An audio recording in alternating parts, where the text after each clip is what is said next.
Hey, Leo, imagine this. You're in the middle of a great conversation in English. You know the idea you want to say. Oh, I know this feeling. But then, suddenly, the perfect word just disappears. Poof, gone. Exactly. It's like standing in front of a locked door, and you know the key is somewhere in your brain, but you just can't find it. That struggle is real, right? Oh, so real. And it happens even to native speakers sometimes. But for English learners, it's often the biggest roadblock. They know grammar, but the vocabulary feels endless. That's what we are tackling today. How do you build vocabulary not just by memorizing lists, but in a way that feels completely natural so those words are always ready when you need them? Great question. Hi, everyone. I'm Leo. And I'm Mia, Welcome back to the English Blend. where we help you blend language learning into your everyday life through realistic, easy-to-understand conversations. Today, we're diving deep into how to build vocabulary naturally. We're going to share methods that stick, not just tricks that you forget the next day. Exactly. So grab your favorite drink, maybe a blend of tea or coffee, and let's get started. Let's talk about words. Okay, Leo. When most people start learning a new language, what is the first thing they usually do to learn vocabulary? They grab a stack of flashcards, or maybe a list of 100 essential words. They try to brute force memorization. Right. And that approach works for tests, but it creates what we call passive vocabulary. You recognize the word when you read it, but you can't use it easily when you speak. That is such an important distinction. Passive vocabulary is like the dictionary you keep on the shelf. You know it's there, but you never open it during a spontaneous talk. Exactly. What we want is active vocabulary, words that automatically pop into your head when you need them. They are active, ready to be used. And the secret to moving words from passive to active is context. You have to meet the word in its natural habitat, you know? I love that metaphor. The word's natural habitat. Think of it like a wild animal. If you only see a picture of a lion in a textbook, that's passive knowledge. But if you see that lion hunting in a documentary or even in a zoo enclosure, you understand its environment, its behavior, its context. That knowledge becomes sticky. So let's define what we mean by building vocabulary naturally. It means acquiring words through exposure and meaningful use, not through rote repetition. It means understanding the nuances of a word. When can I use huge and when should I use massive? They both mean very big, but their context can feel slightly different. That's where the fun starts. We stop seeing vocabulary as a chore and start seeing it as a detective mission. A vocabulary detective. I like that. We are searching for clues about how English speakers really use their words. And the best way to do that is through immersion, even if you are not living in an English-speaking country. Right? Digital immersion is totally possible now. You can listen to podcasts like this one, read English news, or watch YouTube videos. And when you encounter a new word there, say the word scrumptious, Oh, scrumptious. A lovely word. if you just write down scrumptious equals tasty, that's passive. But if you hear it in a cooking show and the chef says, "These cookies are truly scrumptious. They melt in your mouth." Aha! Now you have the context. You know it's used for delicious food, and you also see it paired with other words like melt in your mouth. Exactly. That whole phrase becomes a package of knowledge, not just one isolated word. That's the power of learning in context. It makes the word emotionally relevant, too. You remember the excitement of the chef or the specific scene where you heard it. That emotional connection locks it into your long-term memory. Speaking of connection, here's a fun linguistic fact. Did you know that English has arguably the largest vocabulary of any language? Some estimates put it close to 1 million words, though many are highly specialized or rarely used. 1 million words? That sounds terrifying for a learner. It does, right? But here's the relief. Studies show that highly frequent core vocabulary, the words used most often in everyday conversation, is only about 3,000 words. Only 3,000 to cover 95% of casual conversation?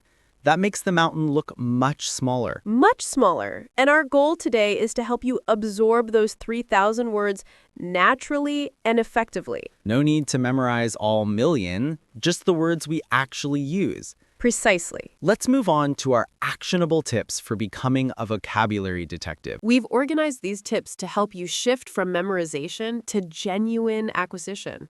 We have 5 main strategies for you. Let's start with tip number 1. This is about being proactive with your reading and listening. Don't stop reading or listening every time you hit an unfamiliar word. This seems counterintuitive, right? It does. Our instinct is to immediately pull out the phone and look it up. But if you stop every few seconds, you break the flow and lose the context. Instead, try to guess the meaning from the surrounding words. That's the contextual guessing game. You treat the unknown word like a blank in a sentence. What kind of word must fit there? If you're reading about a garden and the text mentions the pristine rows of vegetables, even if you don't know pristine, you can guess it means something positive, like clean, perfect, or orderly. Exactly. Then once you finish the paragraph or the section, then you check the word. And here's the crucial part.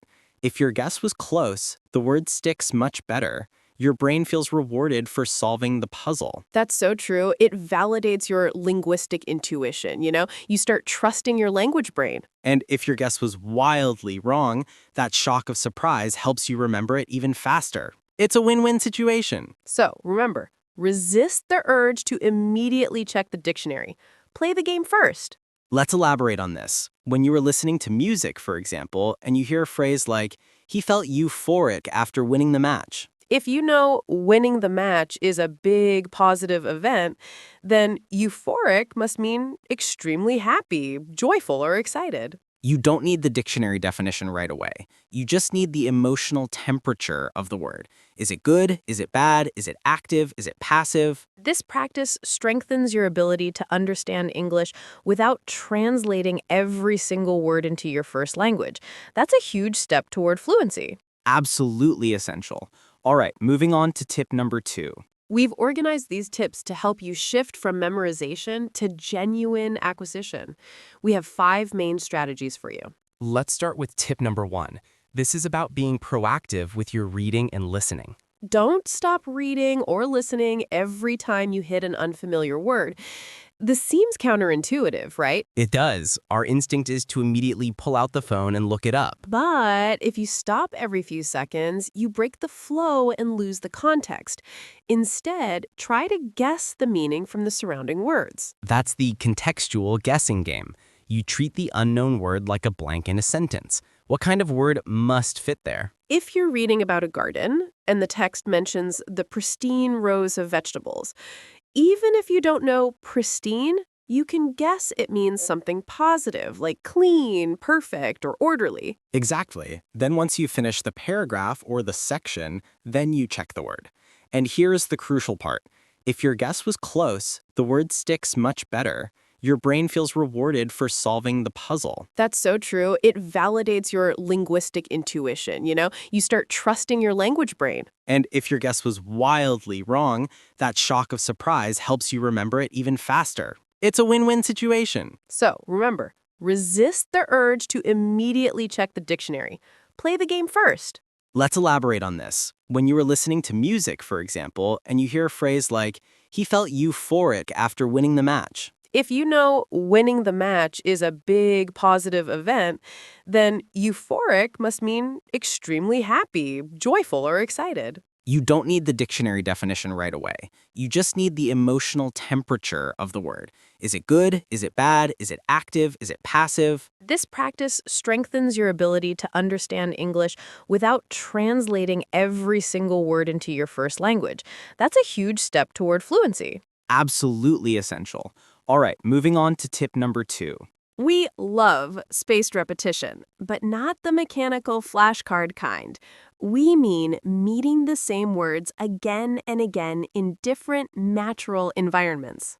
This is how native speakers learn, right? We hear a word, then we hear it again a week later in a different conversation, and then maybe we read it in a newspaper article the following month. That repetition, spread out over time, reinforces the neural pathways. The key is to record where you found the word.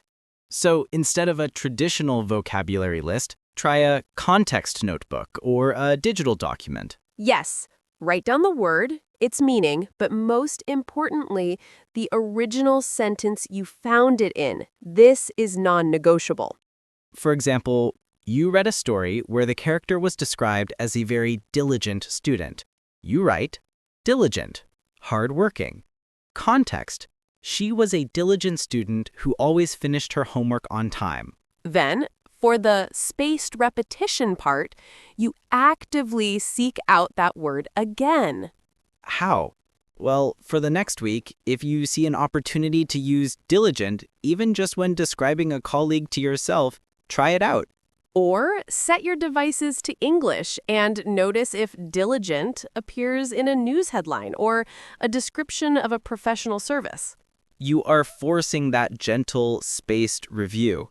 It's not a test, it's an encounter. And if you encounter it 3 times in 3 different contexts over 3 weeks, congratulations, that word is probably active now. Let's take another example. If you learned the verb to postpone while rescheduling a doctor's appointment, You write down the context. I had to postpone my appointment until next Tuesday. a few days later, you hear someone on TV say, the meeting was postponed due to weather. Your brain says, hey, I know that word, and it clicks into place. This is the natural way of learning. The dictionary definitions are good, but the context sentence is your real gold. This is one of my favorites. Stop memorizing A to Z lists. Our brains organize information by theme, not by alphabetical order. Learn words in groups that relate to a specific topic or situation. For instance, if you are learning about coffee culture, don't just learn coffee. Learn brew, barista, froth, decaf, espresso machine, steamed milk. Learn the whole cluster of words. When you next walk into a coffee shop, your entire vocabulary system for that environment is ready to go. It activates all those related words at once. This helps with fluency because conversation naturally flows thematically. We don't jump randomly from talking about space rockets to ancient Roman history without a transition. Right. If we are discussing travel, we need itinerary, check-in, luggage, boarding pass, delays. All those words should be connected in your brain. Think about learning vocabulary for cooking. You could learn chop, dice, sauté, whisk, simmer all together. And here's a mini cultural note that connects to themes. When learning English slang, it often clusters around specific themes, like social media or sports. Learning the words in the topic they belong to makes them much more memorable and usable. Plus, thematic learning makes it easier to practice output, which leads us to tip 4. You can read 1,000 books, but until you use the word, it stays passive. You must practice generating the word. We call this the 24-hour rule. When you learn a new word, say the adjective awkward, you must try to use it in conversation or writing within 24 hours. It doesn't have to be a big, formal essay. Just send a text message to a language partner, or even talk to yourself in the mirror. If you learn awkward, meaning difficult or embarrassing, you might say to your study buddy, I had a really awkward moment in line at the grocery store today. That physical act of forming the sentence and saying the word out loud forces your brain to retrieve it actively. It builds muscle memory for the word. And if you don't have a speaking partner, write a short journal entry about your day, specifically trying to incorporate 2 or 3 new words you learned. I often tell people, even if you feel silly, narrate your life in English. I need to organize my desk. This clutter is making me feel overwhelmed. Exactly. You are turning the input you received, reading or listening, into tangible output, speaking or writing. That is the ultimate goal. And don't worry about making mistakes. If you use the word awkward incorrectly, someone might correct you, and that correction further locks the word into your memory. Mistakes are just data points for learning, right? Absolutely. They are stepping stones. Our final tip is about quality over quantity. Instead of trying to learn 50 new words haphazardly, focus intensely on a small number of crucial words. We call this the power of 10. Choose 10 words you genuinely like or find useful this week. And then do a deep dive. Don't just learn the definition, look up collocations. Collocations are words that commonly go together. This is massive for sounding natural. For example, if you learn the verb to commit, You shouldn't just learn commit equals do something. You need to know the collocations. Commit a crime, commit to a plan, commit an error. notice how the word changes meaning slightly depending on the noun that follows it. That's context in action. When you learn a verb, check what prepositions usually follow it. Depend on, rely on, insist on. The preposition is part of the word package. When you learn an adjective, check what verbs it pairs with. A massive disappointment, not usually a light disappointment. This deep dive helps you avoid unnatural sounding sentences, even if the individual words are grammatically correct. If you do this deep dive on just 10 new words per week, that's 520 incredibly solid active words per year. That's powerful growth, and it feels natural because you know exactly how to use them. It's like learning the rules of chess. You don't just learn what the knight is, you learn how it moves in relation to the other pieces. That's a perfect analogy. The vocabulary is the piece, and the collocations and context are the board and the movement rules. Now that we've covered the tips, let's practice learning some vocabulary naturally right now, focusing on a few English phrases related to growth and absorption. This is the fun part. Idioms can be tough because they don't mean what they literally say. So context is doubly important. Exactly. The first phrase we want to introduce today is to soak something up. To soak something up. Think about a sponge. What does a sponge do when you drop it in water? It absorbs it quickly and completely. It becomes saturated with the water. That's the feeling we are describing. When you soak up information, you are absorbing it effortlessly, naturally, and completely. For example, I was listening to the podcast and I felt like I was soaking up all the vocabulary without even trying.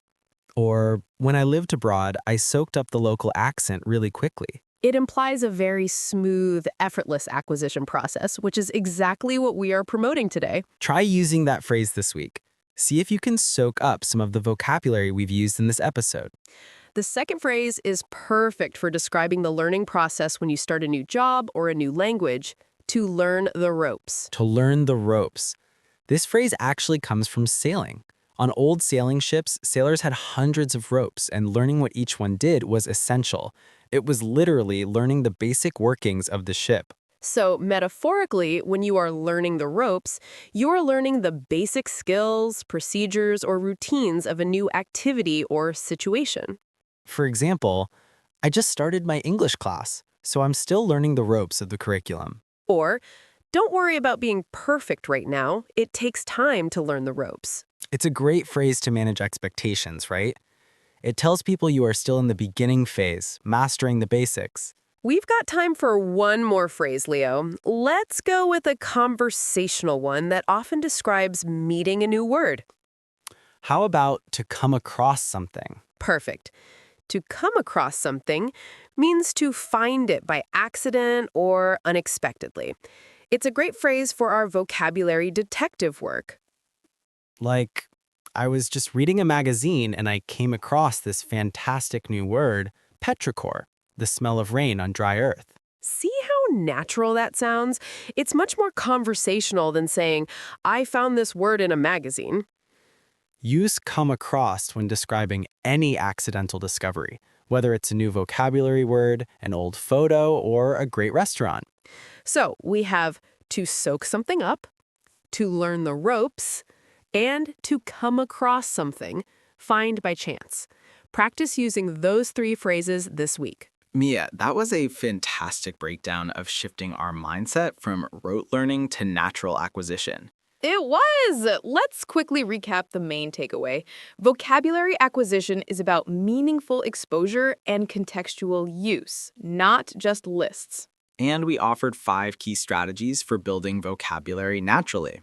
First, play the contextual guessing game. Don't look up the word immediately, use the surrounding text to estimate the meaning. Second, practice spaced repetition naturally by recording the context sentences and encountering the word over time. Third, learn in thematic clusters. Group words by topic, not alphabetically. Fourth, remember the 24-hour rule. Shift quickly from input to output by using the new word in conversation or writing within one day. And fifth, embrace the power of 10 by focusing on collocations and deep dives for your most useful words. If you try just one of these techniques consistently, you will notice a huge difference in how quickly those passive words move into your active speaking vocabulary. It just takes patience and consistency, you know? It's not a race, it's a steady blend of learning. Absolutely. Start small. Choose one podcast or one book to immerse yourself in and try to soak up all the fantastic language within it. We really hope these tips help you feel more confident and less frustrated when you're searching for that perfect English word. We love having these conversations with you. Thank you so much for joining us for this episode of The English Blend. Thank you. If you enjoyed this episode, please let us know which tip you plan to try first in the comments below. And join us next time when we'll be talking about how to stop translating in your head. It fits perfectly with today's topic. We'll see you then. Bye, everyone. Yes, see you in the next episode of The English Blend.